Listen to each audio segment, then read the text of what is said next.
আমি অনুশীলনী 4.2 উৎপাদকীকৰণ পদ্ধতিৰে দ্বিঘাত সমীকৰণৰ মূলবোৰ কেনেকৈ উলিওৱা হয় তাৰ বিষয়ে আমি আজি আলোচনা কৰিম। অনুশীলনী 4.2 আমি 1 নম্বৰ অংকটো লৈছোঁ x² - 3x - 10 = 0। এই সমীকৰণটো প্ৰথমতে আমি উৎপাদকত প্ৰকাশ কৰিব লাগিব। এনেকুৱা দ্বিঘাত ৰাশিবোৰক কেনেকৈ উৎপাদক কৰা হয় এই বিষয়ে আমি আগৰ ক্লাছত পঢ়ি আহিছোঁ, 9ত বা ক্লাছ 8ত এইবোৰ আমি পঢ়ি আহিছোঁ। ইয়াৰ উৎপাদক আমি প্ৰকাশ কৰি ল'ব লাগিব। প্ৰথমতে ইয়াৰ উৎপাদক প্ৰকাশ কৰিবলৈ x² মাজৰ 3টো আমি মিলাব লাগিব। ইয়াত 10 × 10, 10ৰ উৎপাদক 2ৰে 5, গতিকে উৎপাদক দুটা হ'ব, এটা 5 আৰু এটা 2। 5ৰ পৰা 2 বিয়োগ কৰিলে এইটো হ'ব 3, গতিকে সেইটো আমি এনেকৈ প্ৰকাশ কৰিম -5 - 2 × x - 10 = 0। এইদৰে উৎপাদক প্ৰকাশ কৰাটো তোমালোকৰ মনত পৰিব, আগত কৰি অহা হৈছে বিভিন্ন ক্লাছত। ইয়াৰ পিছত x² - 5x এইটো পূৰণ কৰি ল'ম, মাইনাছ মাইনাছ প্লাছ 2 × x - 10 = 0। ইয়াৰ পিছৰ ষ্টেপত আমি কমন ল'ম। প্ৰথম দুটাৰ পৰা কমন ল'ব পাৰি x, ইয়াত x থাকিব, ইয়াত 5। পিছৰ দুটা ৰাশিৰ পৰা আমি কমন ল'ম, 2 এটা কমন ল'ব পাৰি, x - 5 পাম = 0। এতিয়া আমি দুয়োটা পদৰ পৰা x - 5 এই উৎপাদকটো কমন ল'ম।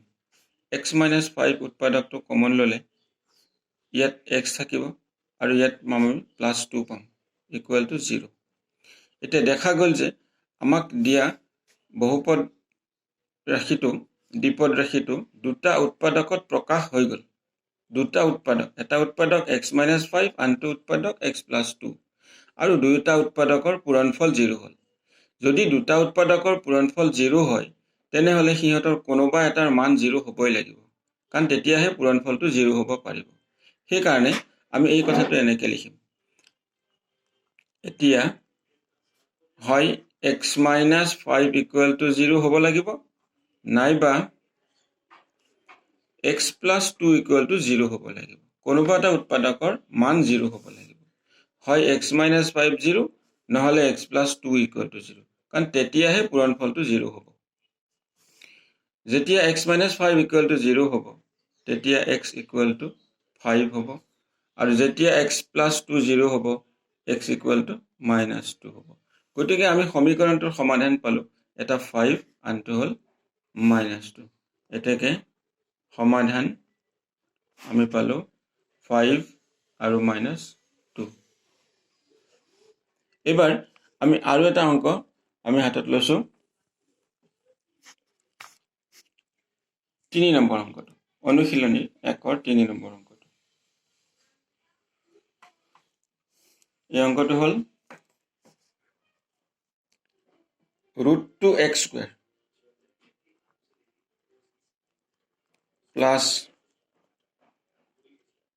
7x + 5√2 = 0। ইয়াৰ উৎপাদকত প্ৰকাশ কৰিবলৈ আমি কি কৰিম, আগৰটো নিচিনা একেই ৰুল, √2ৰ লগত 5√2 পূৰণ কৰি ল'ম, এইটোৰ লগত এইটো পূৰণ কৰি ল'ম। পূৰণ কৰিলে আমাৰ হ'ব 5 × 2, তাৰমানে 10 হৈ যাব। 10ৰ উৎপাদক কৰিম, 10ৰ উৎপাদক হ'ব 5, 2ৰে কৰিলে 5, 2 আৰু 5, 2 আৰু 5 মানে 2 + 5 কৰিলে আমি পাম 7, গতিকে 7টো আমাৰ হ'ব 2 + 5। তাৰপিছত ষ্টেপত আমি লিখিম √2x², এইটো একে থাকিব, 7টো আমি এনেকৈ লিখিম 2 + 5x + 5√2 = 0। তাৰপিছত ষ্টেপত এইটো ব্ৰেকেটটো পূৰণ কৰি ল'ম, √2x² + 2x + 5x + 5√2 = 0। এতিয়া আমি কমন ল'ম আগৰ নিচিনাকৈ। এই প্ৰথম দুটা পদৰ পৰা আমি কমন ল'ব পাৰোঁ √2। √2 যদি কমন লওঁ তাৰ লগত এটা x কমন ল'ব পাৰি, ইয়াত তেতিয়া x থাকিব এটা, প্লাছ ইয়াত √2 নাই কিন্তু আমি √2 কমন লৈছোঁ, যদি আমি 2টোক √2ৰে হৰণ কৰোঁ তেনেহ'লে √2 বাৰ যাব। তেতিয়া আমি ইয়াত লিখিব লাগিব √2 প্লাছ এই দুটাৰ পৰা আমি 5 কমন ল'ম। ইয়াত x থাকিব, ইয়াত √2 হ'ব = 0। 2xৰ পৰা যদি আমি √2 কমন লওঁ, x কমন লওঁ, তেনেহ'লে ইয়াত √2 থাকিব। কিয় থাকিব? কাৰণ √2 আৰু √2 পূৰণ কৰিলে পূৰণফল 2 হ'ব। √2 × √2 = 2, সেইকাৰণে। তাৰপিছত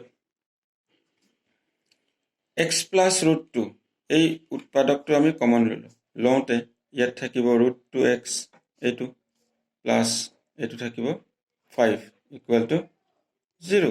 গতিকে আগৰ অংকটোৰ দৰে আমাৰ প্ৰদত্ত সমীকৰণটো দুটা উৎপাদকত প্ৰকাশ হ'ল আৰু দুটা উৎপাদকৰ পূৰণফল 0 হ'ল। যদি দুটা উৎপাদকৰ পূৰণফল 0 হয়, সিহঁতৰ কোনোবা এটা 0 হ'ব লাগিব। এতিয়া এই কথাটো আমি এনেকৈ লিখিম, x প্লাছ √2 = 0 নাইবা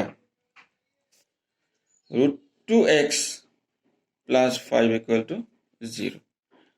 যেতিয়া x প্লাছ √2 0 হয়, x = -√2 হ'ব। আৰু এইটো হ'লে কি হ'ব? √2x = -5 হ'ব আৰু x = -5/√2। গতিকে আমি xৰ মান দুটা পালোঁ, যে সমাধান আমি পালোঁ। সমাধান এটা হ'ল -√2, এটা 5/√2। এইদৰে আমি পিছৰ বাকী দুটা অংক সমাধান কৰিব পাৰিম উৎপাদক বিশ্লেষণৰ সহায়ত।